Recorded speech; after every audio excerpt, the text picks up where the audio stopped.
The sun kissed the crystal-clear waters of Riverside Country Club's pristine pool, casting dancing reflections across the manicured lawns. Children's laughter echoed through the air as families enjoyed their Saturday afternoon paradise. But in less than 5 minutes, this picture-perfect scene would transform into something that would haunt everyone present for years to come. Dr. Amara Williams adjusted her oversized sunglasses and settled into her poolside chair, her 7-year-old daughter Maya splashing joyfully in the shallow end. After 18 months of grueling undercover work that had taken her to the darkest corners of human trafficking networks, Amara had finally gotten a weekend off. The FBI badge hidden in her beach bag felt like a distant memory as she watched Maya's infectious smile light up the afternoon. "Mommy, look! I can hold my breath for 10 seconds, Maya called out, her small body bobbing in the chlorinated water. Amara's heart swelled with a bittersweet mixture of pride and guilt.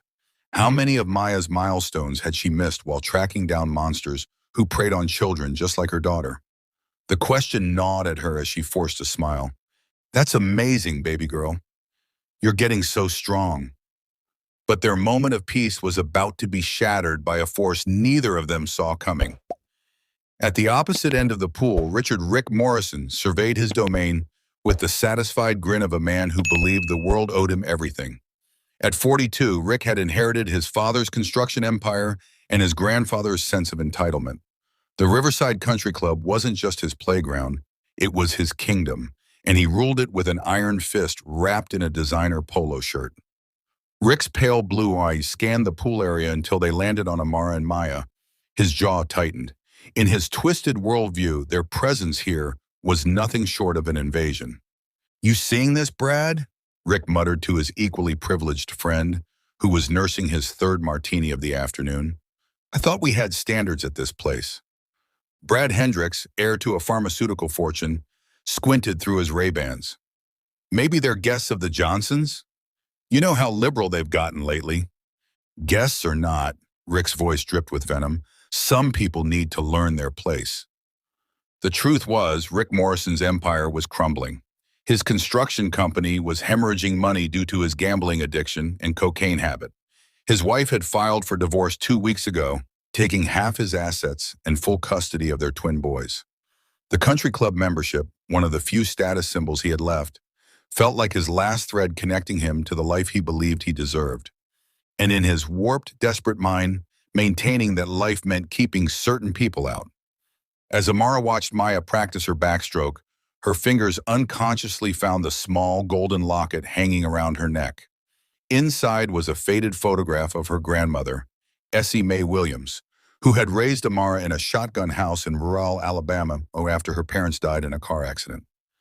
"Baby girl," Mary's voice whispered from memory, "this world gonna try to break you down, tell you what you can't do, where you don't belong. But you remember, you got royal blood running through your veins. Your great-great-grandmother was born free, and she fought tooth and nail to make sure her children knew they belonged anywhere they had the courage to stand." May had cleaned houses for wealthy white families her entire life, enduring their condescension and cruelty with quiet dignity. She saved every penny to put Amara through college, working double shifts well into her 70s. When Amara graduated from law school and joined the FBI, May was too sick to attend the ceremony. She died 3 days later, but not before pressing this locket into Amara's palm. "You carry this with you," she had whispered with her last breath. "And remember that every door they try to slam in your face, you kick it wide open for the babies coming behind you." Now, as Amara felt the familiar weight of the locket against her chest, she had no idea she was about to need every ounce of her grandmother's strength. Rick Morrison drained his whiskey neat and stood up with the swagger of a man who had never faced real consequences for his actions. His entourage of equally entitled friends watched with anticipation as he strutted toward the pool's edge where Maya was playing. "Excuse me," Rick's voice cut through the peaceful afternoon like a rusty blade. "I don't think you belong here." Amara looked up from her magazine, her trained instincts immediately assessing the threat level. Rick's flushed face, aggressive posture, and the smell of alcohol on his breath told her everything she needed to know. She had dealt with men like him in interrogation rooms, bullies who mistook privilege for power. I'm sorry? Amara kept her voice calm and even, though every muscle in her body was coiled like a spring. You heard me, Rick's voice grew louder, drawing stares from other poolgoers. This is a private club. Members only. I'm going to have to ask you and your kid to leave. Maya stopped swimming and looked up at the angry man towering over her mother. Her small hand reached for the pool's edge, fear flickering in her dark eyes. We're guests of the Henderson family, Amara replied, her FBI training keeping her voice steady. Perhaps you should check with the front desk if you're confused about the club's guest policy. Rick's face turned crimson. Being challenged by a black woman in front of his peers was more than his fragile ego could handle. I don't care whose guests you claim to be. I know your type, probably snuck in here through some back entrance. This isn't the public pool downtown. The scattered conversations around the pool began to die down as more people tuned into the confrontation. Some pulled out their phones, sensing drama brewing. Others gathered their children closer, uncomfortable with the tension crackling in the air. Amara rose from her chair with the fluid grace of someone who had been trained to move efficiently under pressure. At 5'7", with an athlete's build honed by countless hours in the FBI gym, she was an imposing figure even in her simple black one-piece swimsuit. But it was her eyes, sharp, intelligent, and utterly fearless, that made Rick take an unconscious step backward. Sir, I'm going to ask you once to lower your voice and walk away, Amara said, her tone carrying an authority that made several nearby club members stop and take notice. My daughter and I are here legally as invited guests, and we have every right to enjoy our afternoon in peace. Your daughter? Rick's laugh was harsh and ugly. Lady, I don't care if she's the Queen of England. This is my club, and I decide who gets to pollute our pool. The word pollute hit the crowd like a physical blow. Gasps rippled through the gathering onlookers. Even Brad, Rick's closest friend, shifted uncomfortably and looked away. Maya had climbed out of the pool and was now standing behind her mother, water dripping from her small frame as she pressed against Amara's legs. The fear in her daughter's eyes ignited something primal in Amara's chest, not the controlled rage of an FBI agent, but the fierce protectiveness of a mother who would die before letting anyone hurt her child. Maya, go sit in the chair and put on your cover-up, Amara said softly, never taking her eyes off Rick. But Mommy... Now, baby girl. Maya knew that tone. She quickly obeyed, wrapping herself in her bright pink towel while keeping her wide eyes fixed on the confrontation. Rick Morrison was spiraling, and everyone at the pool could see it. His construction business was failing, his marriage was over, and his cocaine dealer was demanding payment for a debt he couldn't cover. This confrontation had become more than just about pool access. It was about his desperate need to feel powerful when everything else in his life was collapsing. You know what your problem is? Rick stepped closer, invading Amara's personal space with the confidence of a man who had never been held accountable. You people always think you're entitled to things you didn't earn. This club was built by men like my grandfather, for families like mine. We don't need diversity charity cases coming in here and... That's enough. Amara's voice cut through his rant like a whip crack. I'm giving you one last opportunity to walk away before this situation escalates beyond your ability to control it. Several club members had their phones out now, recording the confrontation. Rick was too drunk and too arrogant to notice that his own reputation was being destroyed in real time. Are you threatening me? Rick's voice pitched higher with incredulous rage. Lady, do you have any idea who I am? My family built half this town. I could have you arrested for trespassing, and nobody would... Actually, Amara's voice dropped to a deadly whisper, I'm the one who could have you arrested.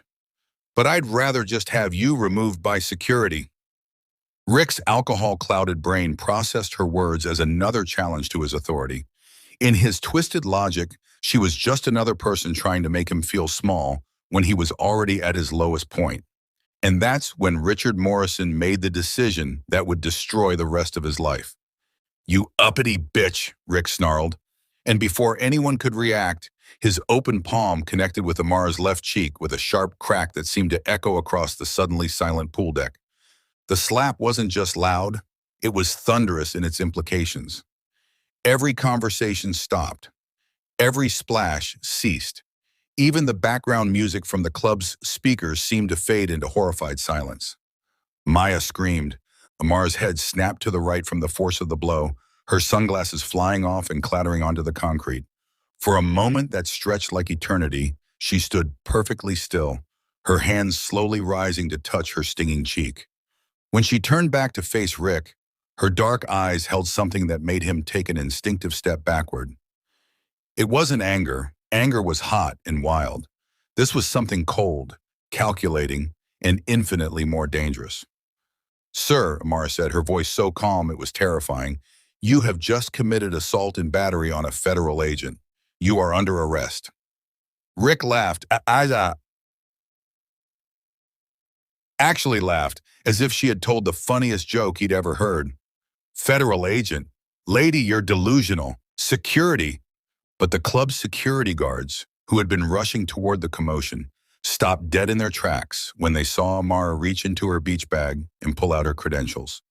The small leather wallet containing her FBI badge and identification seemed to catch the sunlight as she held it up, the gold badge gleaming like a beacon of justice. "Special Agent Dr. Amara Williams, Federal Bureau of Investigation, Crimes Against Children Unit," she announced, her voice carrying across the pool with the authority of someone accustomed to commanding attention in federal courtrooms. Rick's face went through a series of color changes, from red to white to a sickly green, as the full implications of what he had just done began to penetrate his alcohol-fogged brain. That's impossible," he stammered, backing away as if the badge might bite him. "You're lying. This is some kind of trick. Would you like me to call my field office to verify?" Amara pulled out her cell phone with her free hand. "I'm sure Special Agent in charge Martinez would be very interested to hear about a civilian assaulting one of his agents." The crowd that had gathered to watch the drama was now pulling out their own phones, not just to record, but to Google Amara's name. Within seconds, whispers were rippling through the group. "Holy shit, she's real. Says here she's the agent who took down that trafficking ring in Miami. She testified before Congress last year. Rick, you just slapped an FBI agent." But Rick Morrison was too far gone to listen to reason. The cocaine in his system mixed with the alcohol, and his shattered ego created a perfect storm of stupidity. "I don't care if you're the director of the FBI," he shouted, jabbing his finger toward her face. "You still don't belong here, and I'm not afraid of you or your fake badge." As Rick continued his racist tirade, Amara's hand found her grandmother's locket again. For just a moment, she was 8 years old, sitting on Essie Mae's front porch while her grandmother braided her hair. "Baby girl, when you face the devil himself, you don't run and you don't bow down. You stand tall, you speak truth, and you let the Lord handle the rest." But sometimes, Essie Mae had chuckled, the Lord uses his people to do his work. Amara smiled, a small, knowing smile that made Rick's blood run cold. "Maya," she called to her daughter, who was watching wide-eyed from her chair. "Remember what great-grandma Essie always said about standing up to bullies?" Maya nodded solemnly. "She said bullies are just scared little kids who forgot how to be kind." "That's right, baby girl. And what do we do when scared little boys try to hurt us? We show them what real strength looks like." Rick's face contorted with rage. "Don't you dare teach that kid to disrespect." He never finished the sentence. The sound started as a low rumble in the distance, like approaching thunder. But as it grew closer, everyone at the pool realized what they were hearing: the synchronized purr of multiple high-performance engines. Rick turned toward the country club's main entrance just as the first black SUV rounded the corner. Then came the second, then the third. By the time the convoy had fully assembled in the club's circular drive, 5 identical vehicles sat gleaming in the afternoon sun like mechanical predators. Amara hadn't called anyone. She hadn't needed to. The moment Rick Morrison had struck a federal agent, every FBI agent within a 50-mile radius had received an automated alert through the Bureau's emergency response system. Her credentials contained a GPS tracker and panic button that activated the moment it detected sudden movement, combined with her elevated heart rate. The doors of the SUVs opened with military precision, and out stepped 12 of the most intimidating law enforcement officers most of these country club members had ever seen. They wore tactical vests, moved with purpose, and carried themselves with the absolute confidence of people who were very, very good at their jobs. Leading the group was Special Agent in Charge Roberto Martinez, a man whose reputation for protecting his agents was legendary throughout the Bureau. At 6'4" with the build of a former Marine, he made Rick Morrison look like exactly what he was, a pathetic bully who had just made the worst mistake of his life. "Agent Williams," Martinez called out as he approached, his voice carrying the warmth of genuine concern mixed with barely contained fury. "Are you injured?"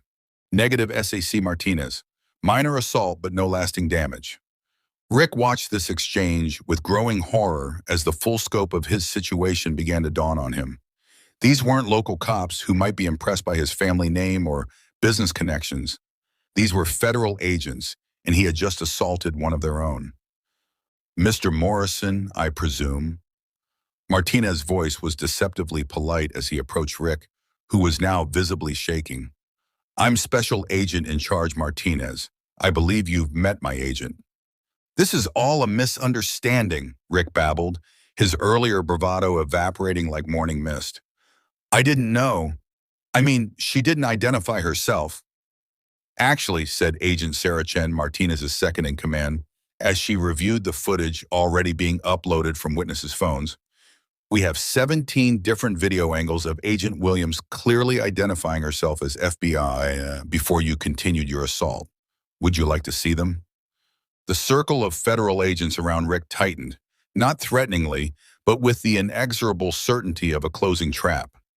Each agent represented years of training, countless hours of experience, and an absolute commitment to protecting their own. "Sir," Martinez continued, his voice never losing its professional tone, "you are under arrest for assault on a federal officer, which carries a mandatory minimum sentence of 8 years in federal prison. You have the right to remain silent." As Miranda rights echoed across the country club's pool deck, Rick Morrison's legs gave out. He collapsed onto a lounge chair, his face buried in his hands as the full weight of his actions crashed down on him. 8 years minimum. His construction business would be gone, his reputation destroyed. His children would grow up knowing their father was a federal criminal who had attacked an FBI agent because of his racism. All because he couldn't control his hatred for 5 minutes. The country club members who had been watching the drama unfold were having their own moment of reckoning. Many of them had stood silently while Rick hurled racist insults at Amara and her daughter. Some had even nodded in agreement or chuckled at his crude jokes. Now they faced a sobering truth. They had just witnessed the assault of an FBI agent who had dedicated her career to protecting children from predators. Dr. Amara Williams wasn't just some random woman Rick had attacked. She was a hero whose work had literally saved hundreds of innocent lives.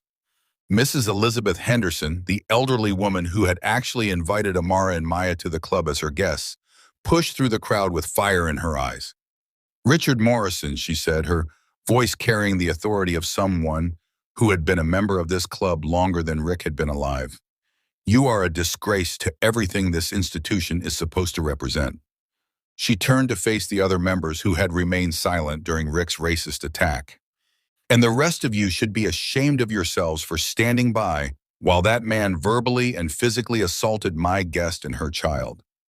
Dr. Williams has done more for this community in 1 year than most of you have done in your entire lives." The shame on the faces of the onlookers was palpable. Cell phones that had been recording for social media were quietly tucked away as people began to realize they had just filmed themselves being complicit in a hate crime.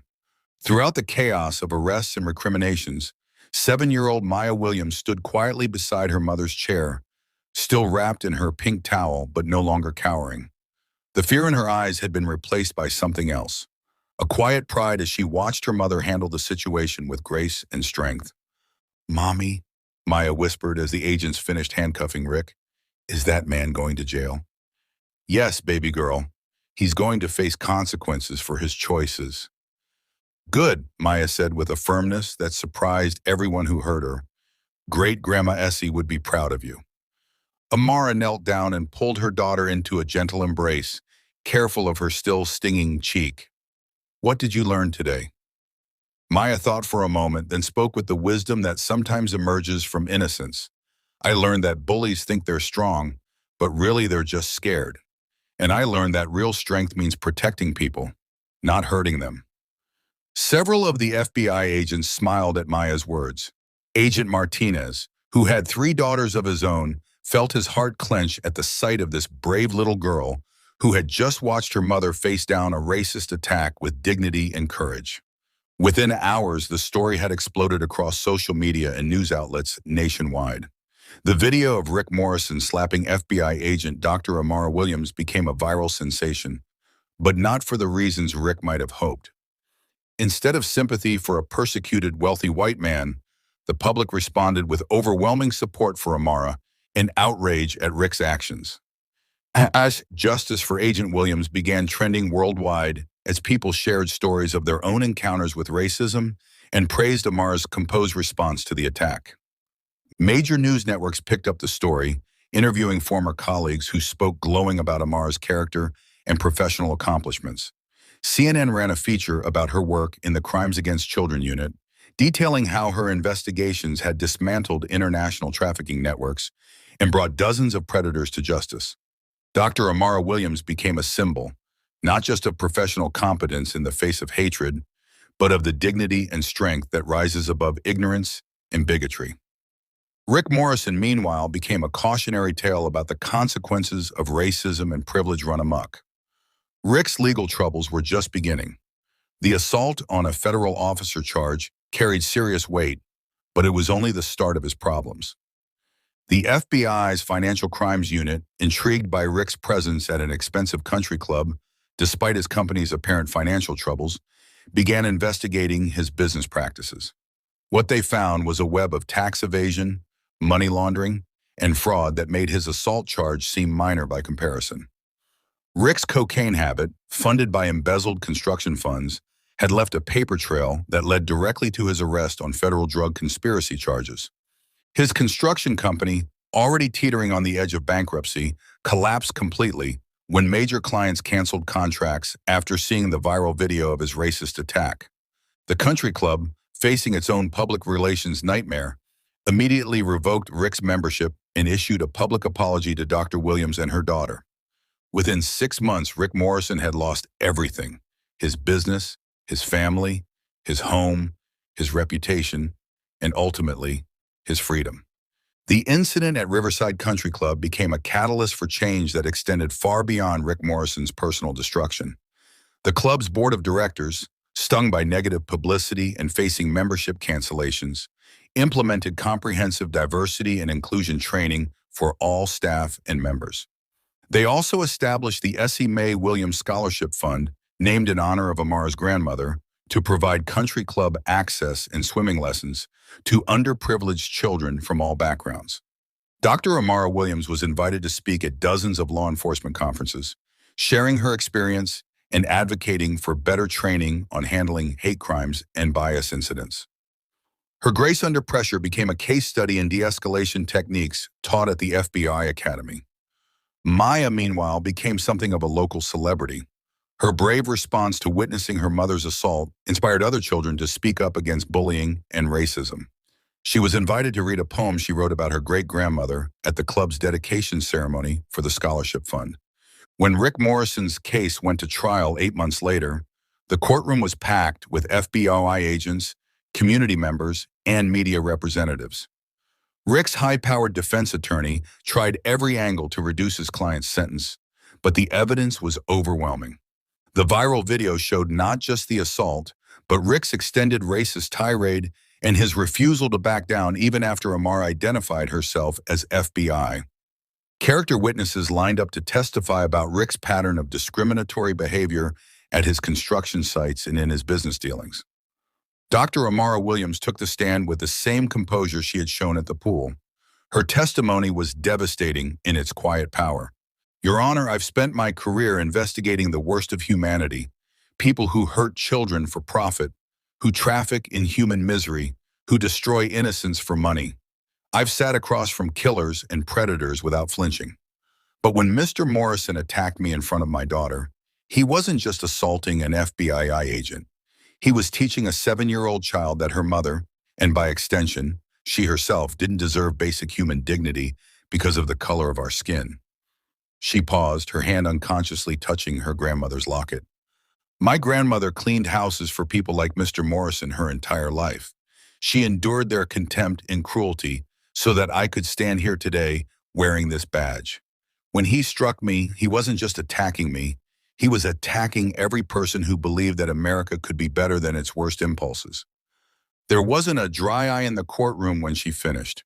Rick Morrison was sentenced to 12 years in federal prison, 8 for the assault on a federal officer, plus additional time for the financial crimes uncovered during the investigation.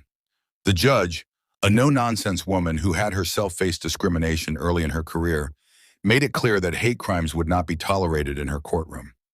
Mr. Morrison, Judge Patricia Williams, no relation to Amara, said during sentencing, "You had every advantage our society offers: wealth, education, family connections, social standing. You chose to use those advantages not to lift others up, but to tear them down. You attacked not just Dr. Williams, but the very ideals of justice and equality that she has sworn to protect." She leaned forward, her voice carrying the weight of absolute moral authority.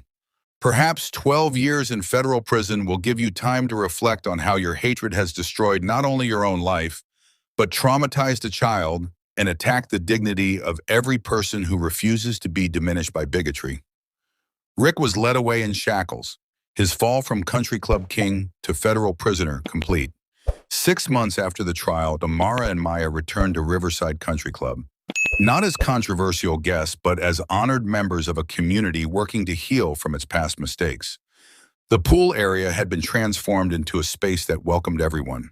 Children of all backgrounds played together in the water, while their parents relaxed in chairs arranged in inclusive circles rather than segregated cliques.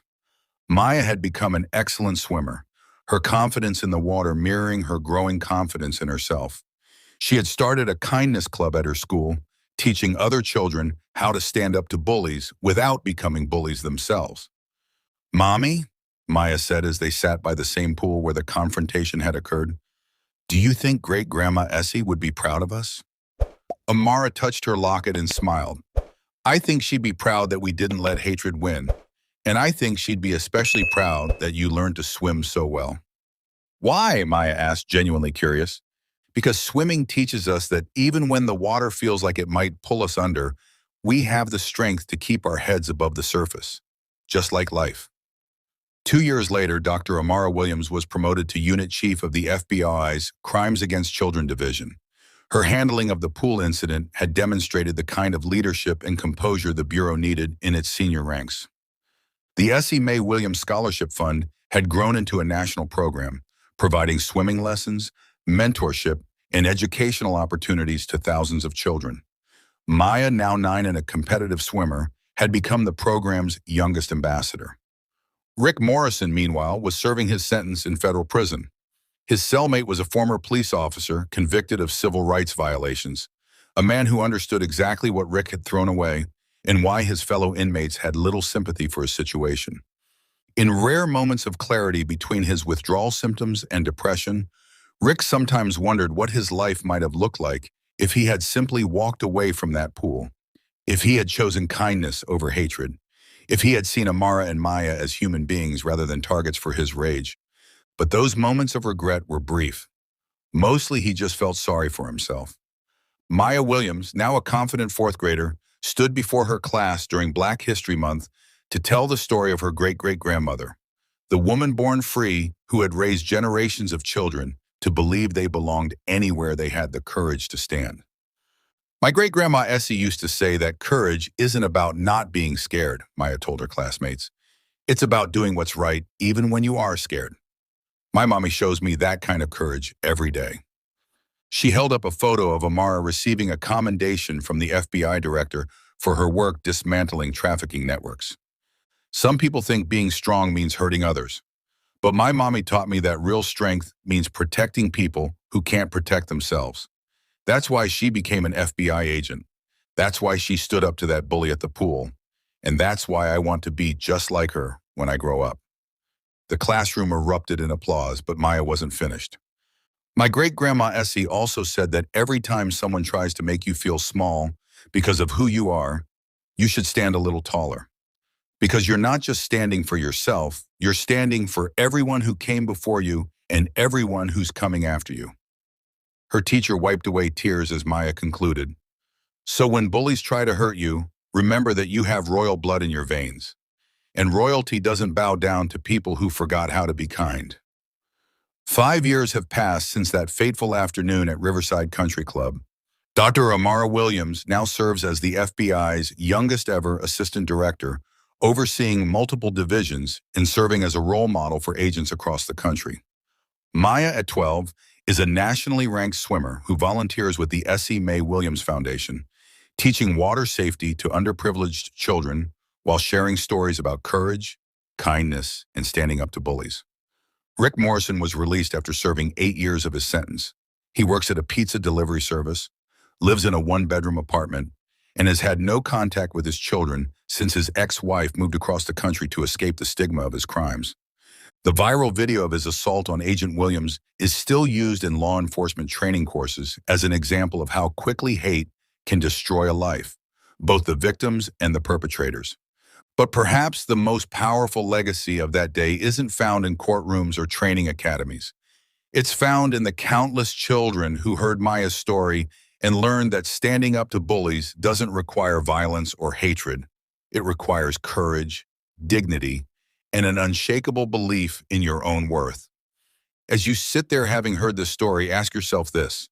When faced with your own moments of choice, when you witness injustice, when you encounter someone different from yourself, when you have the power to lift someone up or tear them down, what will you choose? Will you choose the path of Rick Morrison, letting fear and hatred guide your actions until they destroy everything you have built?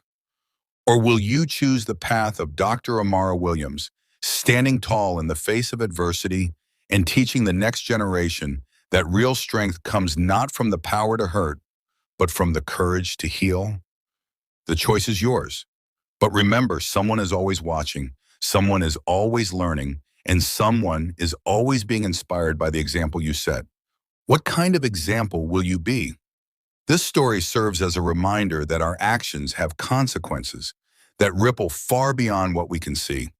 In a world where hatred often makes headlines, let us choose to be the kind of people who create ripples of kindness, courage, and justice instead. Because in the end, we're all just trying to teach our children how to swim in the deep waters of life. Let's make sure we're teaching them to lift others up, not drag them down. The end.